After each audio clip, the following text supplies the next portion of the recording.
There is a place in Western Europe where the roads end, where the world begins.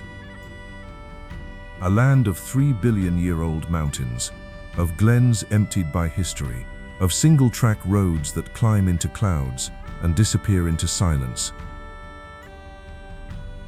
This is Scotland's last frontier.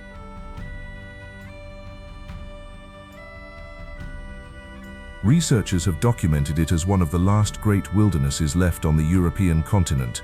More than 500 miles of coastline, where the human population is smaller than a single neighborhood in London. Mountains older than bones, roads carved by glaciers, walked by Pictish kings, and emptied by the betrayals of clans. To drive these roads is not to cross a country, it is to step backward through time.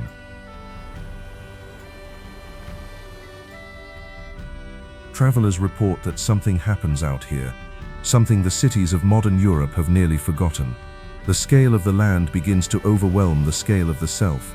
The silence becomes a presence. The horizon becomes a question.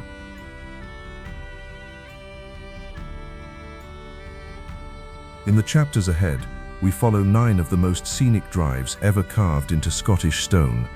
The legendary North Coast 500, the pass that drove its builder mad, the glen the Gaelic speakers still call the Glen of Weeping.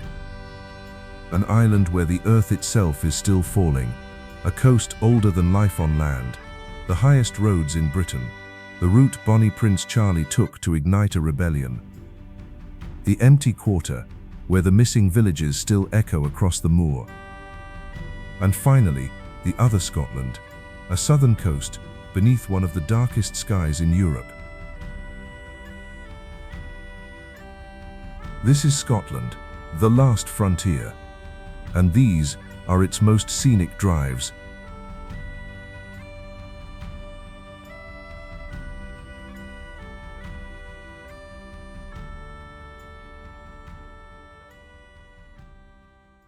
In 2015, something changed in the north of Scotland.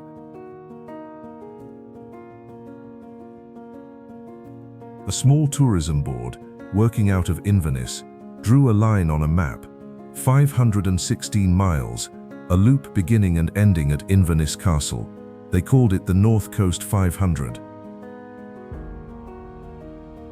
Within a decade, this single line on a map would be ranked among the greatest coastal drives in the world.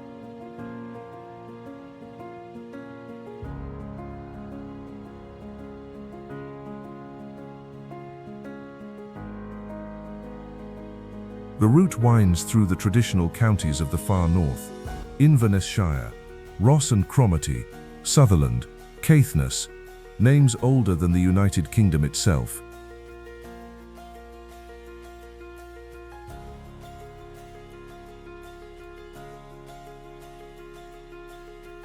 Travelers describe the drive in stages.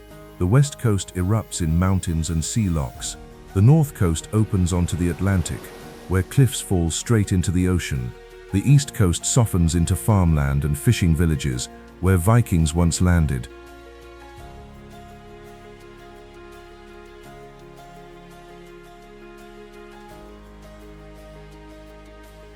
But the NC 500 is not a road. It is many roads, strung together, each with its own century, its own ghosts.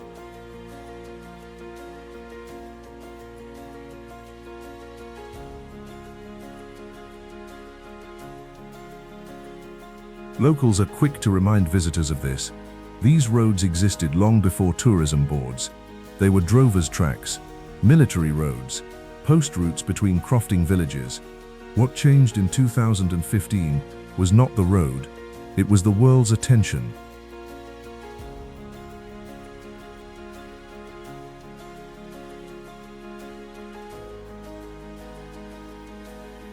The economic impact has been profound and contested.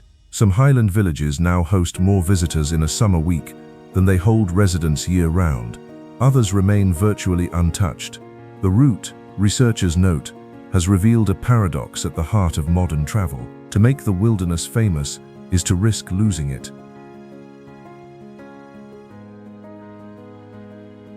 And yet, travelers keep coming, drawn by something the route promises but cannot quite name. Because the NC 500 is only a frame, a loop drawn around something far older, something far stranger.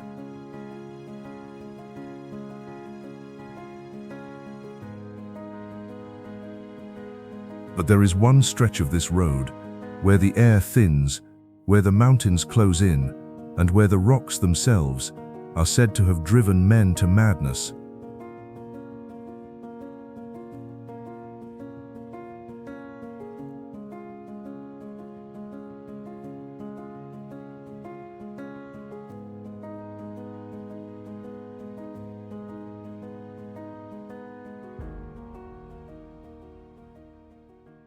In the year 673, an Irish monk named Malrua sailed across the Atlantic and landed on a remote peninsula in western Scotland.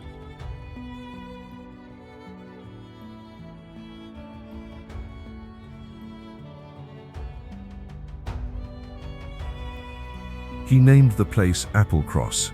He built a monastery, and he walked, for the first recorded time, a track that climbed over the mountains to reach the world beyond. That track still exists.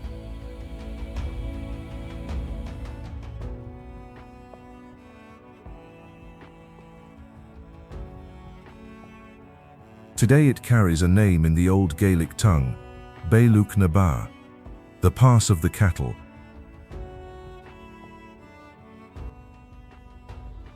For more than 1,000 years, this was a footpath, then a drover's route. Highland farmers, in the 18th century, used it to drive their hardy black cattle over the mountains toward the great markets at Falkirk and London. Records suggest that up to 150,000 cattle passed annually through routes like this one in the years following the Acts of Union. But moving cattle was one thing, building a road for wheels was another.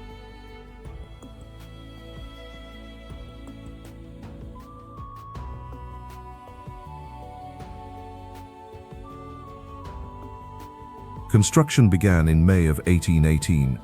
The first contractor lasted 3 months. Local tradition tells what happened next. The man went insane. One historian recorded the explanation passed down through generations. It was, they said, because of all the rocks and stones which kept coming down.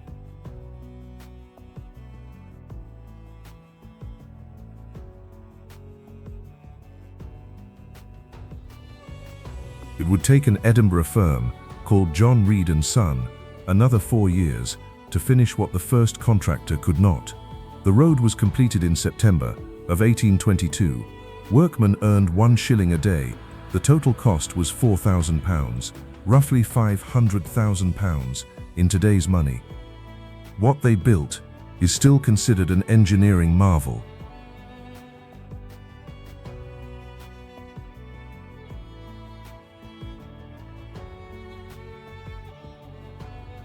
The Bealach na Ba rises from sea level to 626 meters, 2,054 feet, in just under 6 kilometers. It is the steepest ascent of any road in the United Kingdom, the third highest mountain pass in Scotland. Gradients approach 20%.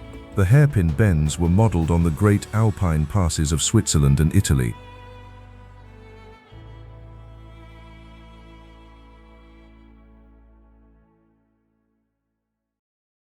From the summit, travelers describe a view that defies photography. The inner sound, the Isle of Skye, the islands of Roum, Raasay, and Rona. On the clearest days, the Outer Hebrides themselves appear, floating on the Atlantic like a memory.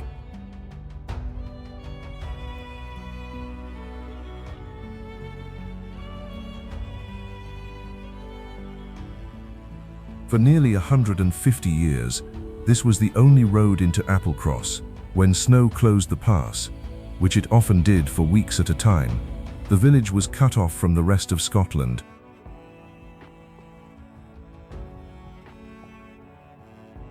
That changed in 1976.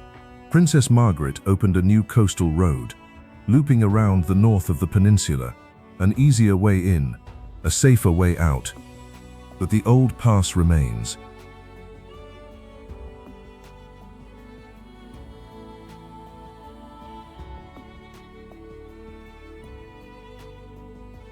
In 2025, one British newspaper described the Bealach as a worldwide motoring phenomenon. Drivers fly in from Tokyo, from Los Angeles, from Sydney, just to take this road, to experience what locals have long understood: that some places ask something of the traveler before revealing what they hold.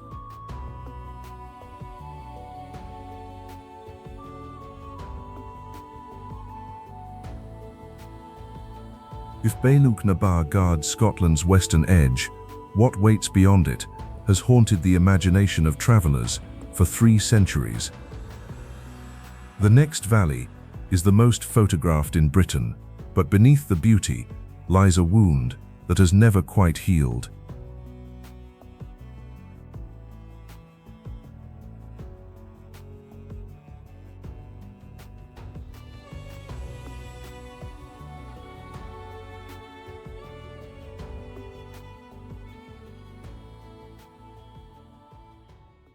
Travellers driving south from the highlands on the A82 eventually reach a place where the road narrows and the world goes quiet.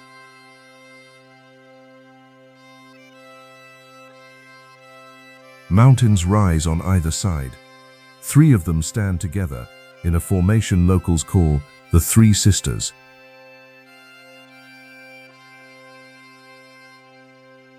A river winds through the valley floor. Waterfalls fall from clouds.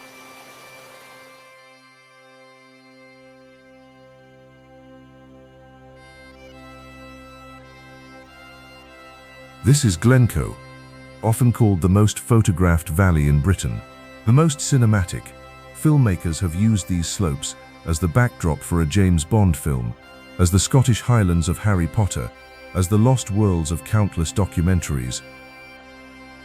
But the Gaelic speakers of this region have long called Glencoe by another name, Glan Cohan, the Glen of Weeping. The reason is recorded in court documents, in royal correspondence, and in the songs that Highland communities still sing today.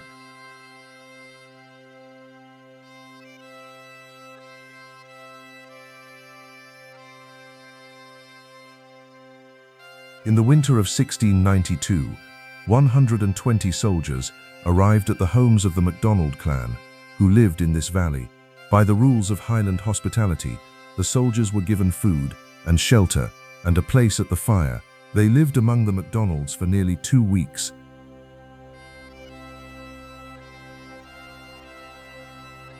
Then, before dawn on the 13th of February, sealed orders were opened. The instruction came from the Secretary of State for Scotland himself. The clan was to be put to the sword.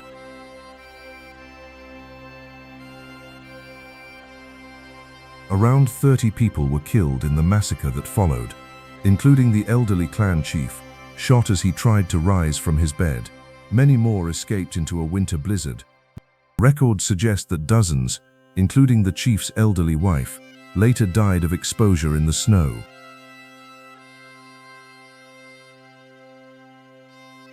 The episode shocked even the 17th century. A public inquiry followed. Few were ever punished.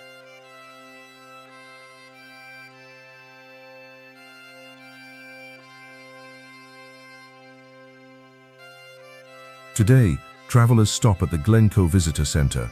They watch a short film.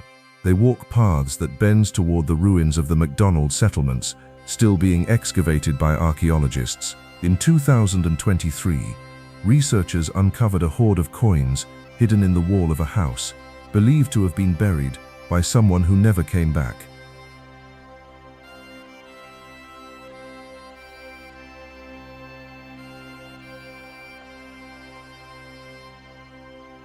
A short detour from the main road leads into Glen Etive, a single-track road famous to film audiences worldwide. This is where Daniel Craig stands at the end of the Skyfall film, looking out across the valley. The exact spot draws thousands of visitors a year.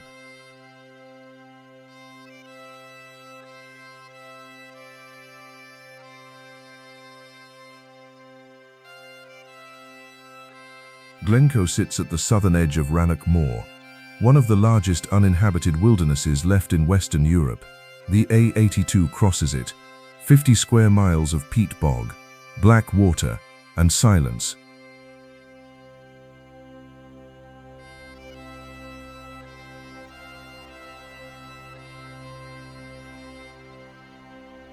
Drivers describe an emotional shift here. The mountains close in, the sky widens, the road feels less like infrastructure and more like a thread holding the traveler above an ancient sorrow.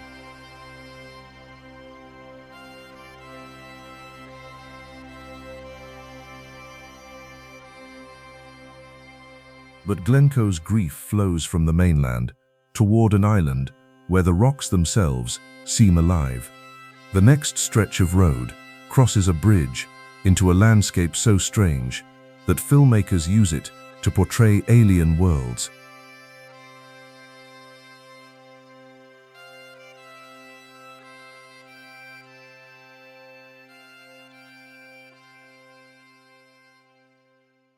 In 1995, a bridge was completed, linking the Scottish mainland to its largest island. Before that bridge, the Isle of Skye was reached only by ferry, a boat ride across a strip of cold sea. Today, travelers cross in seconds, but the moment the road touches Skye, something changes.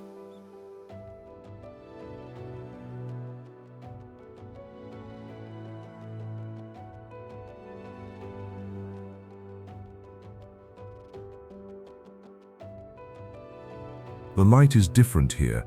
The clouds move faster. The mountains, when they appear through the mist, look like nothing else in Europe. Geologists have a name for what happened on Skye. They call it the Trottenish landslip.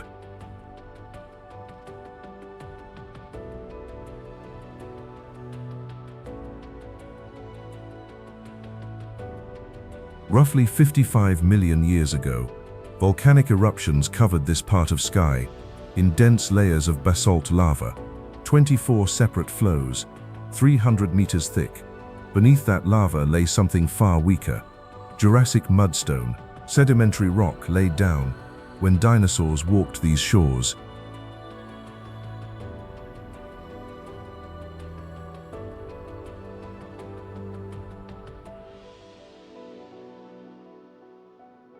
Over millions of years, the heavy lava cap began to crush the soft rock beneath. Then the glaciers came. When the ice retreated, roughly 15,000 years ago, the supports gave way. The mountainside collapsed.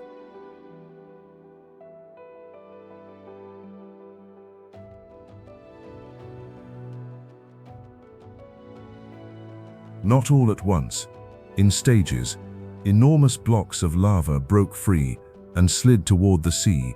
What was left behind is the longest continuous landslide terrain in the British Isles. 23 kilometers of escarpment, 40 square kilometers of broken earth. Travelers driving the Trottenish Peninsula encounter the most dramatic monuments to this collapse.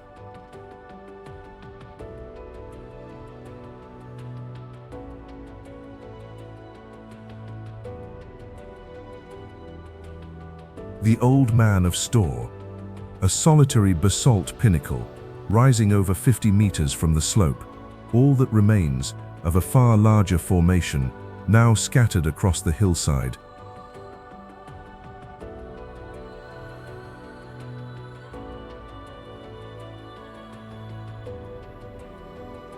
And further north, the Queering, a landslide so vast it is officially recognized as the largest single mass movement slide in Britain.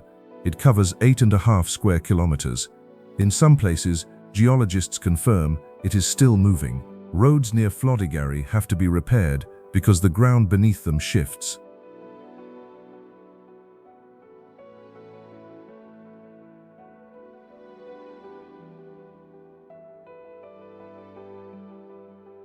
Filmmakers discovered Skye long ago.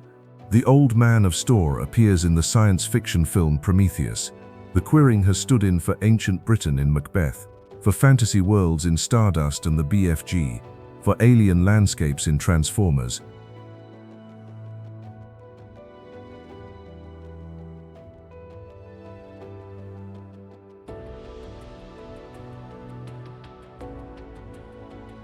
The rest of the island offers no relief from this strangeness.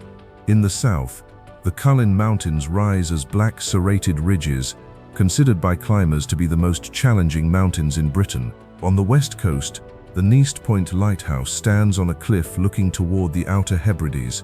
Inland, the fairy pools cascade down the slopes of the Cullens in a chain of crystal blue waterfalls.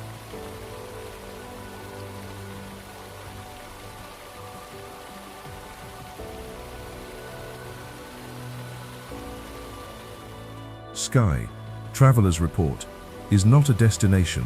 It is a place that resists being summarized. One photographer described the experience of driving its single-track roads as something closer to weather than to travel. But Skye's drama is geological, recent, visible.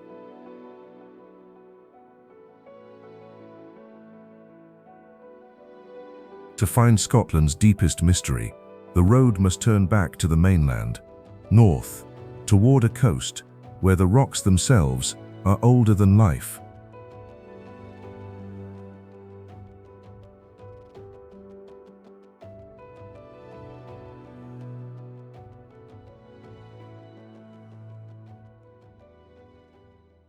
Scientists have a phrase for what happens when humans encounter a truly ancient landscape. They call it deep time.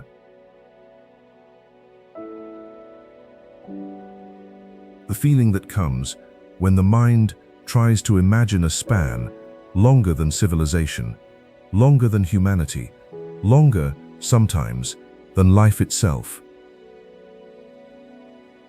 This feeling has a particular home in Scotland.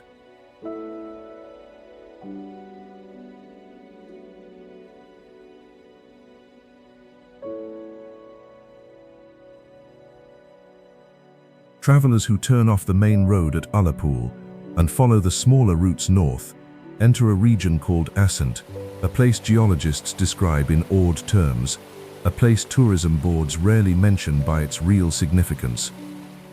Because what surrounds the road here is the oldest exposed rock in Western Europe.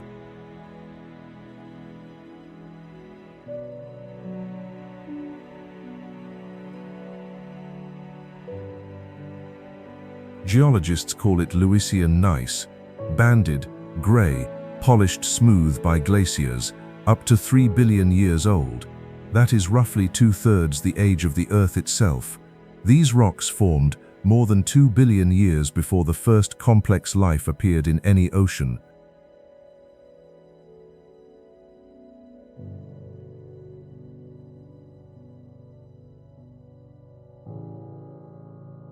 In 2004, UNESCO recognized this region as Scotland's first global geopark, the Northwest Highlands Geopark, 2,000 square kilometers of one of the most important geological landscapes on the continent.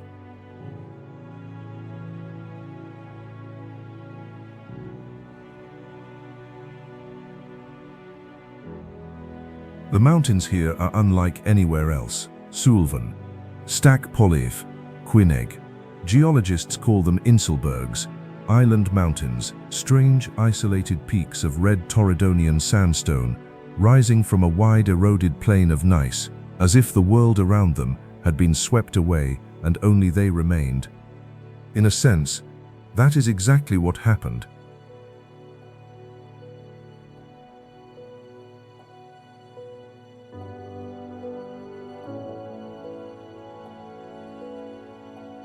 The road from Lochinver to Ullapool runs along this ancient coast.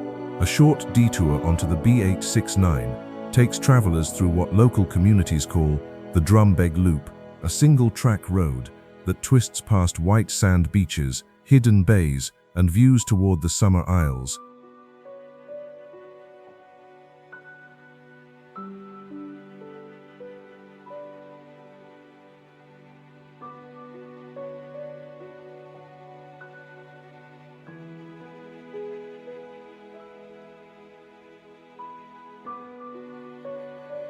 Further north, the Skye Bridge spans a narrow sea lock, modern engineering threading itself through landscape that predates engineering by 1 billion years. But Assynt holds another secret, one that changed science forever.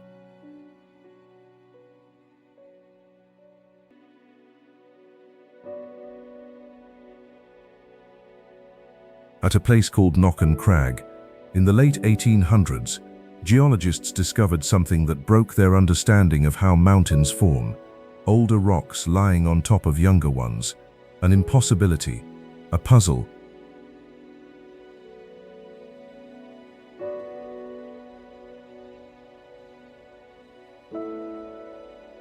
The investigation that followed led to the recognition of what is now called the Morne thrust, the world's first identified thrust fault. Researchers had stumbled onto evidence that entire mountain ranges could slide horizontally over each other for tens of kilometers. The theory rewrote geology.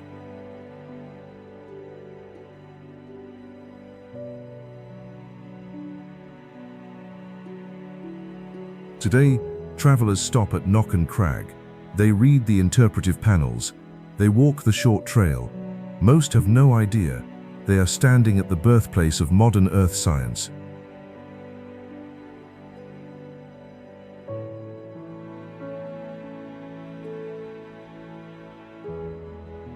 The road continues north. The mountains thin, the land flattens, and rises towards something colder, higher, more remote.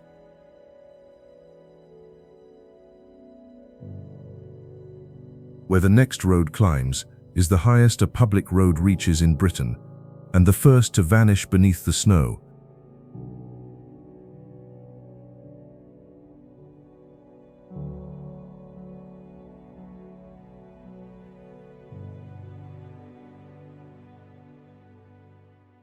Far from the Atlantic coast, in the eastern half of the Scottish Highlands, lies a different kind of wilderness.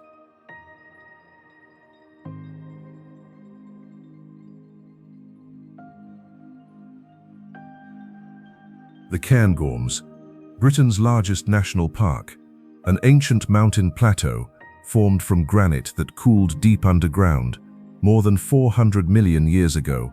Today it forms one of the most extreme environments anywhere in the British Isles.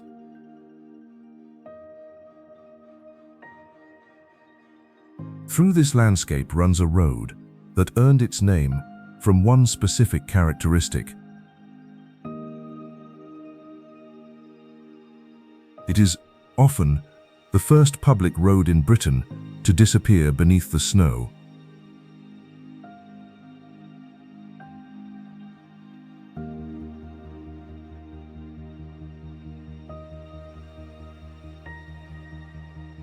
Locals call it the Snow Road. Officially, it is the A939. Together with neighbouring routes through Glencoe and Speyside, it forms what tourism boards have labelled the Snow Road Scenic Route. Roughly 90 miles from the market town of Blairgowrie to the whisky country of Grantown on Skye.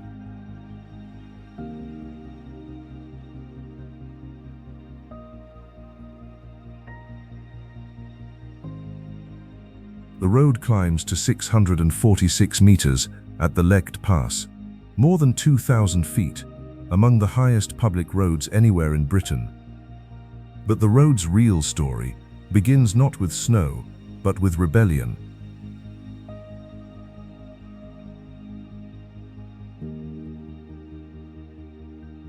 After the Jacobite risings of the 18th century, the British government decided to break the Highlands, not just militarily, but geographically. A general named George Wade began the work in the 1720s. His successor, Major William Caulfield, continued through the 1750s. Together, historians estimate their road builders constructed more than 900 miles of military road and over 600 bridges across the Highlands, routes built specifically to allow soldiers to reach any rebellious clan within days.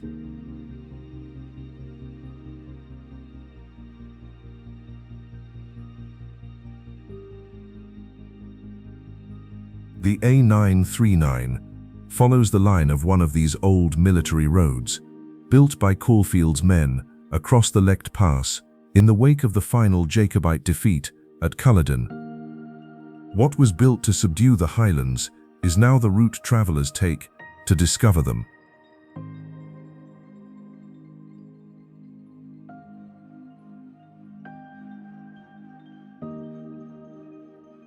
The drive passes through villages that read like a list of Scottish history.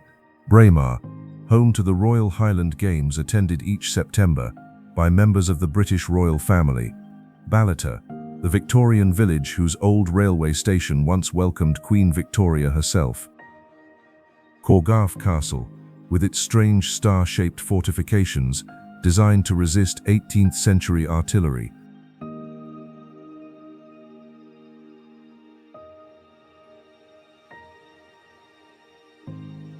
And Tomintoul, at 345 meters elevation, often described as the highest village in the Scottish Highlands, founded in 1775 by the 4th Duke of Gordon. His original purpose, historians have documented, was to create a settlement that would suppress cattle theft and illegal whiskey distilling in the surrounding glens.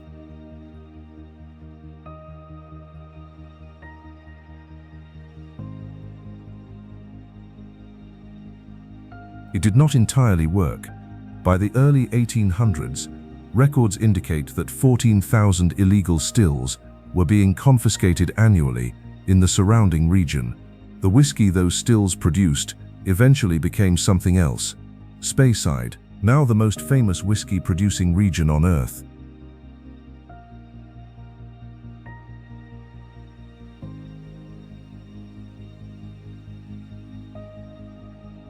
The road continues. The Cairngorm and Lecht ski areas pass on either side. In summer, travelers stop for views over hundreds of square miles of moor and mountain.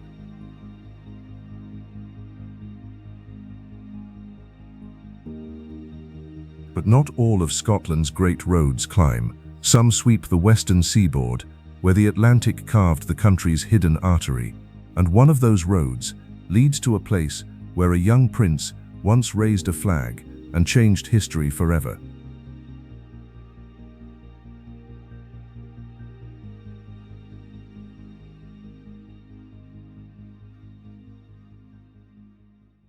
Argyll.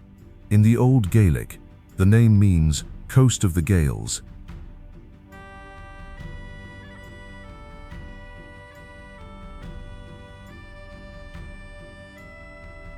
It is one of the oldest named regions in Scotland, a shoreline so deeply cut by sea locks that travelers driving its roads are never far from salt water.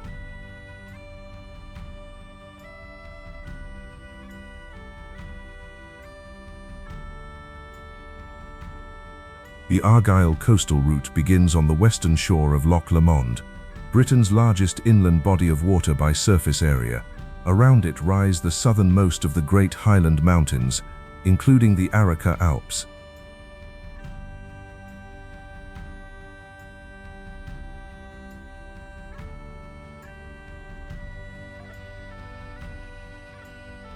The road climbs to a viewpoint with one of the most poetic names in Scotland, the Rest and Be Thankful. The name is literal. It marks the spot where 18th century travelers, climbing the old military road on foot or horseback, could finally pause and look back.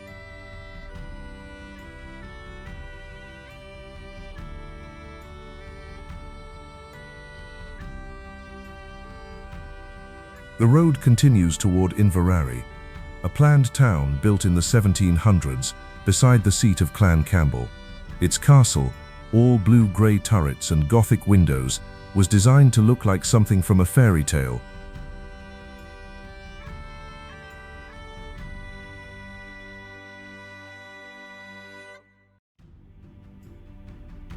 But Argyll's deepest story lies further north, at the harbour town of Oban, the seafood capital of Scotland, the gateway to the Inner Hebrides. From its ferry terminal, travellers depart for Mull, for Iona, for the cradle islands of Christian Scotland.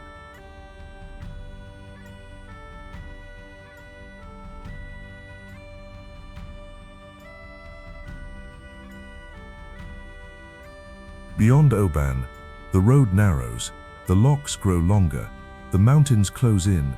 At Fort William, beneath the towering bulk of Ben Nevis, Britain's highest mountain, the Argyll coastal route gives way to another famous drive.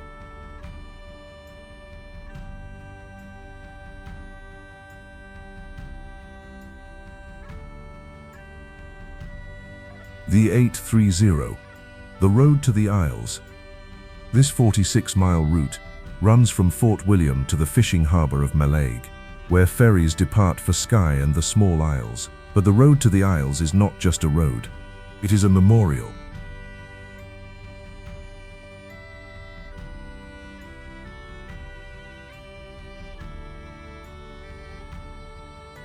On the 19th of August, 1745, a small rowing boat landed at the head of Loch Shiel.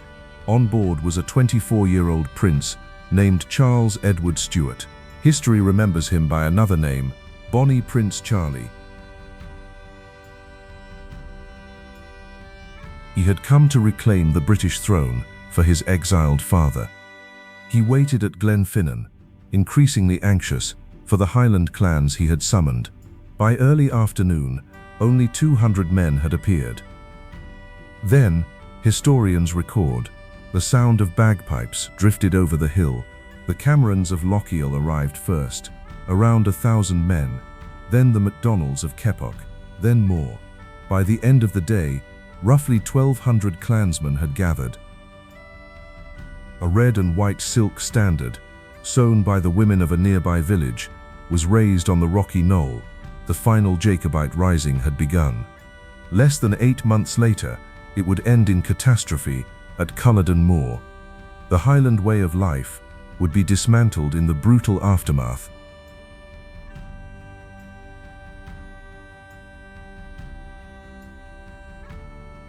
Today, travelers stop at the Glenfinnan Monument, an 18-meter tower, erected in 1815, topped by the statue of an anonymous Highlander, looking out across Loch Shiel.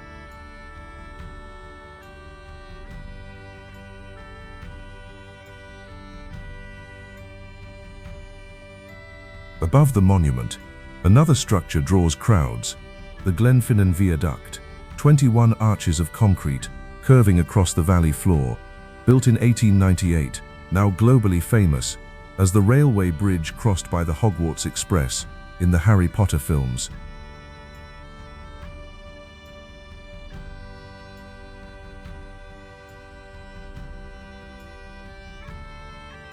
The road continues west. White sand beaches appear. The Atlantic opens up. At Bealach, the road ends, but Scotland's last frontier does not.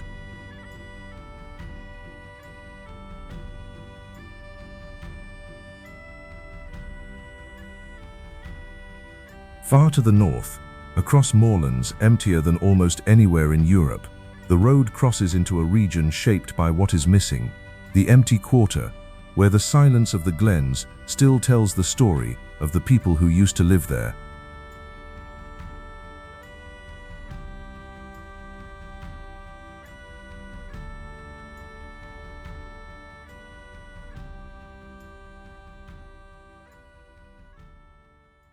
The northern stretch of the NC 500 crosses the counties of Sutherland and Caithness. Travelers describe the landscape here as breathtaking, empty, pristine, untouched. This last word is not quite true. The empty glens of northern Scotland are not empty by accident. They are empty by design.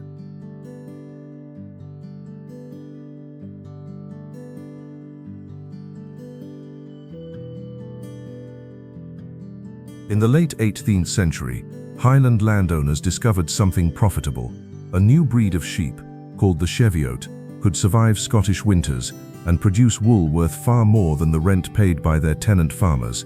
But the sheep needed land, the same land occupied by Gaelic-speaking communities who had lived there for generations.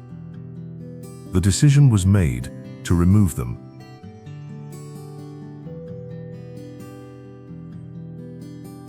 What followed is one of the darkest chapters in modern European history.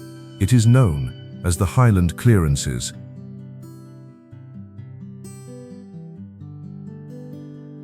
The Sutherland estate alone covered roughly 1.5 million acres. In 1814, a year that became known as the Year of the Burnings, hundreds of families were evicted from the parish of Strathnavor. An estate factor named Patrick Seller led the operation.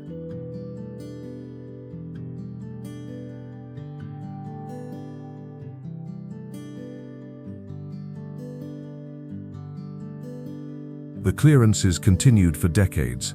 On the Isle of Skye, in Argyll, on the islands of Room and Muck, in Glencoe, in Strathcarron, thousands of Gaelic speakers were forced from their ancestral land into coastal villages where they were expected to learn fishing, or onto emigrant ships bound for Canada, for Australia, for the Carolinas of North America.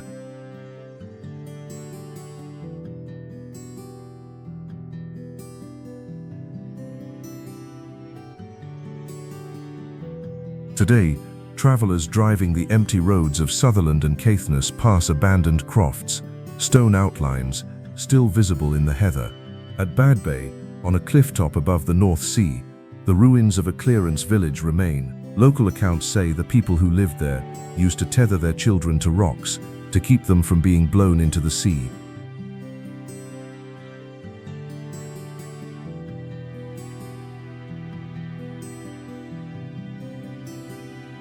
The route passes some of Scotland's most spectacular landmarks. Smoon Cave near Durness, one of the largest sea caves in Britain. Cape Wrath, mainland Britain's most northwesterly point. Dunnet Head, its most northerly.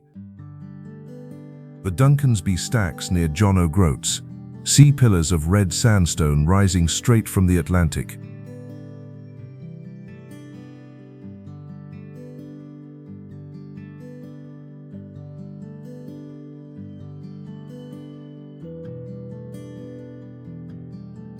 The road eventually returns south, down the east coast, past Dunrobin Castle, past the fishing villages of Cromarty and Dornoch, back to Inverness.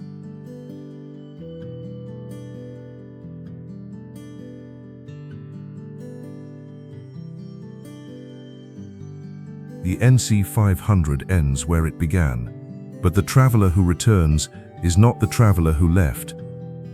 And one final road remains, far from the highlands, in a region most visitors never reach, a coastline beneath one of the darkest skies in all of Europe.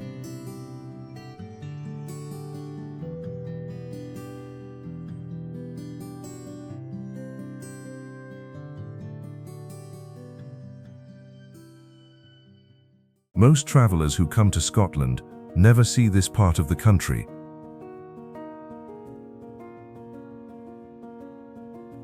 The Highland routes draw the cameras, the Cairngorms draw the hikers, the Hebrides draw the dreamers, but far to the south, in a region called Dumfries and Galloway, another Scotland exists, one that locals quietly insist is the most beautiful of them all.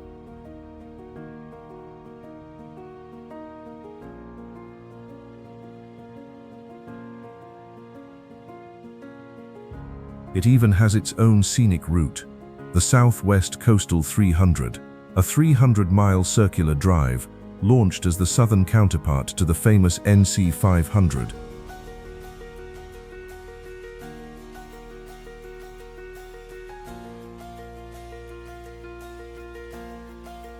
The route is varied.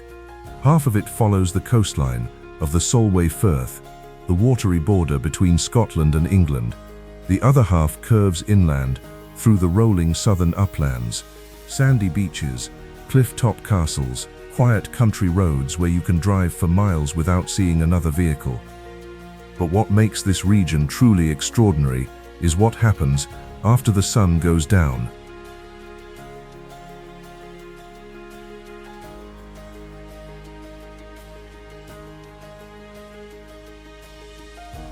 In November of 2009, the International Dark Sky Association made a historic designation, Galloway Forest Park. At the heart of this region, became the first dark sky park in the United Kingdom, only the fourth in the world. It was awarded the highest possible rank, Gold Tier. What this means in practical terms is that Galloway Forest Park is one of the darkest places in all of Europe.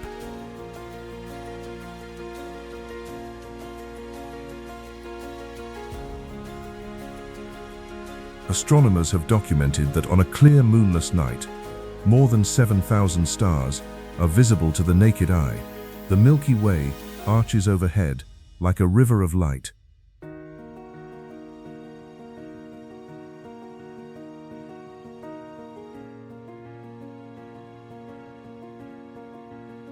The park covers 774 square kilometers, about 300 square miles. Almost no permanent residents live within its core. Even the surrounding towns have replaced their streetlights with fittings designed to glow downward, preserving the night sky.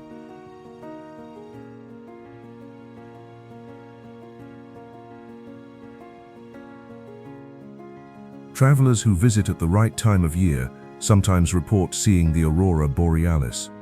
The northern lights, dancing above the southern hills of Scotland, a reminder that this country lies further north than most travelers realize.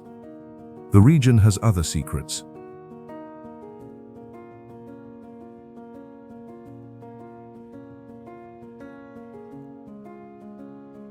Wanlockhead.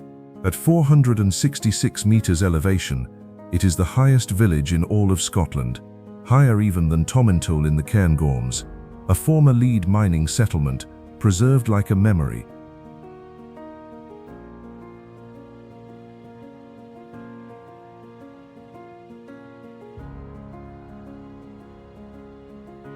The Mull of Galloway, Scotland's most southerly point, crowned by a lighthouse from which travellers can see 4 countries on a clear day: Scotland, England, Northern Ireland, and the Isle of Man.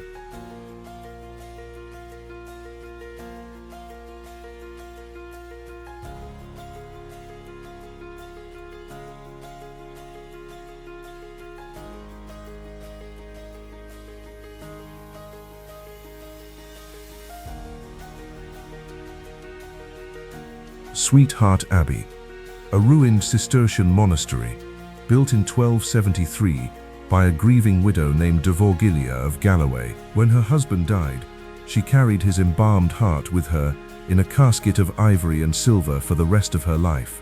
When she died, the heart was buried with her at the abbey's high altar. She named the building in Latin, Dulce Cor, Sweet Heart.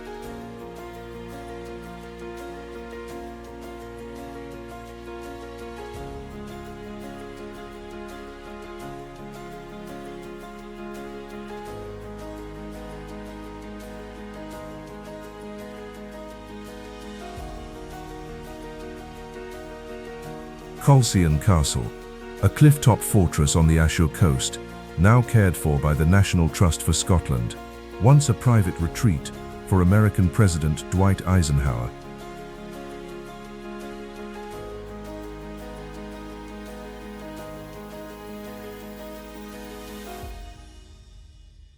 This is the Scotland that does not appear on most postcards. The Scotland of dark skies and old abbeys, of fishing villages and forgotten coastlines. The Scotland that locals visit when they want to escape the tourists who go everywhere else.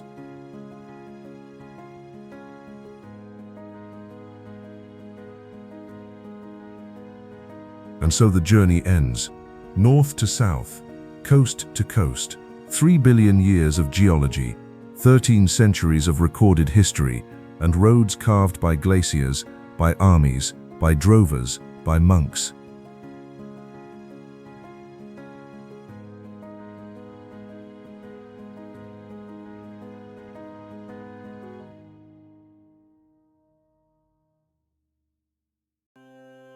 A traveller driving Scotland's roads for the first time often arrives expecting one thing: castles, whiskey, tartan, the familiar postcard images. What they find is something else entirely.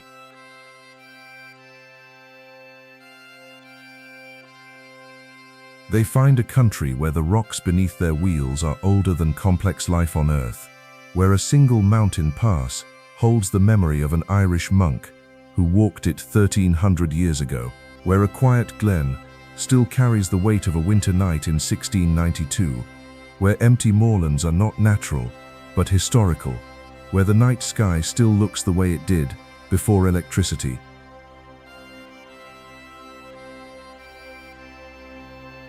The roads themselves are ordinary roads, tarmac, painted lines, speed limits.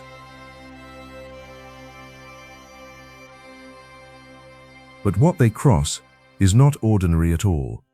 Travelers who complete one of these journeys often describe the same experience: a shift in scale, a widening of the horizon, the slow recognition that the Scotland they have just driven through is not really a country in the modern sense. It is a record, a landscape, in which time itself is written. The hills do not change, the sea does not change, the roads merely give us a way to pass through, to witness, to remember, and to leave slightly different than we came.